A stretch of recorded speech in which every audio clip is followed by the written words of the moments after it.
अब बेटा इस प्रॉब्लम में लिखा है कि the equation in the variable X has real root, तो P can take any value in the interval. मतलब इस प्रॉब्लम में लिखा है कि cos P minus one into X square plus cos P into X plus sine P equal to zero.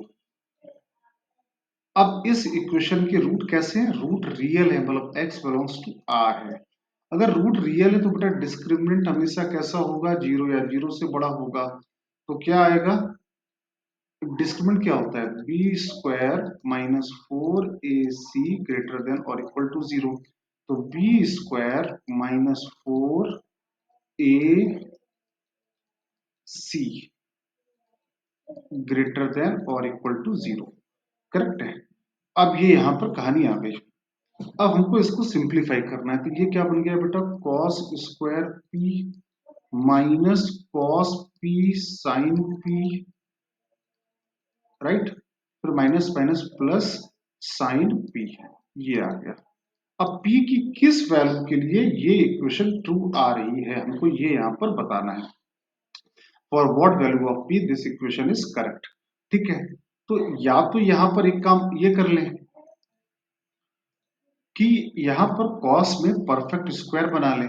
Perfect square कैसे? देखो, cos square P लिखा है minus cos four cos P sine P लिखा है।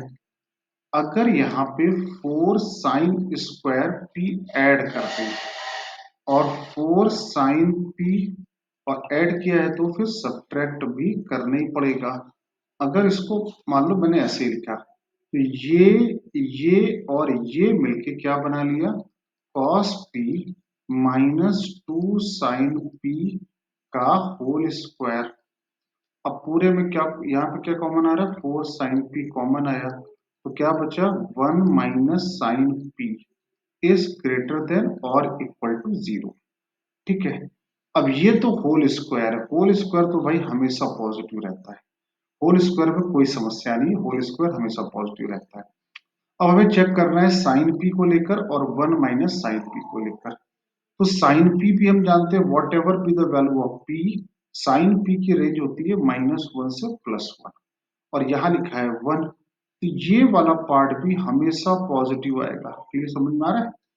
तो ये होल स्क्वायर ये हमेशा पॉजिटिव आएगा या जीरो आएगा? वन माइनस साइन पी भी हमेशा पॉजिटिव आएगा या जीरो आएगा? अब केवल हमें चेक करना है साइन पी। साइन पी की बात करें तो साइन की वैल्यू पॉजिटिव होती है फर्स्ट क्वाड्रेंट में और सेकंड क्वाड्रेंट में पॉजिटिव होती है, और थर्ड क्वाड्रेंट में निगेटिव होती है, फोर्थ में भी निगेटिव होती है। तो अगर हम देखें तो ए से अगर हम ऑप्शन ए उठाएं जीरो से टू पाई, तो ऑब्वियस सी बात है थर्ड क्वाड्रेंट भी आ गया और फोर्थ क्वाड्रेंट भी आ गया, तो ये साइन पी क्या हो सकता है? नेगेटिव हो सकता है। माइनस पाई से जीरो में तो नेगेटिव आएगा ही आएगा, यहाँ पर भी नेगेटिव। एक ही ऑप्शन मिला जीरो से पाई, जो आपका फर्स्ट क्वाड्रेंट है और सेकंड क्वाड्रेंट है। तो फोर साइन पी हमेशा पॉजिटिव रहेगा फर्स्ट एंड सेकंड क्वाड्रेंट में, तो answer would be part D. अच्छा सवाल है, इसकी प्रैक्टिस करिए।